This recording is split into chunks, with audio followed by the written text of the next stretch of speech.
എല്ലാവർക്കും. ലോണാവാലയിലാണ്. രാത്രി 10 മണിയായ സമയം. ചൂടൊന്നും ഒട്ടുമില്ല, നല്ല ക്ലൈമറ്റ്.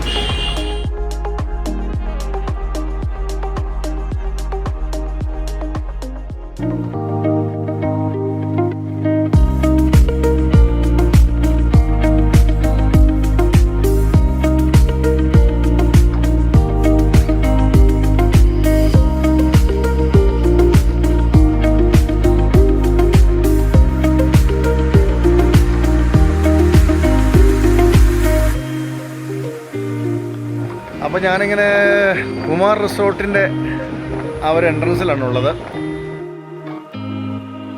ലോണാവാലയിലെ കുമാർ റിസോർട്ട് അത്ര ഫേമസ് ആണ്. കാരണം ഒരുപാട് വർഷങ്ങളായിട്ടുള്ള ഒരു റിസോർട്ടാണ് കുമാർ റിസോർട്ട്.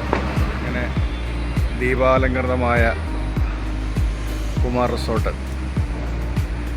ലോണാവാലയിലെ കുമാർ റിസോർട്ട് അറിയാത്തവർ ആരും തന്നെ ഉണ്ടാവില്ല. ഇവിടെ വരാത്തവരും ആരും തന്നെ ഉണ്ടാവുമെന്ന് എനിക്ക് തോന്നുന്നില്ല. അത്ര ഫേമസ് ആണിത്.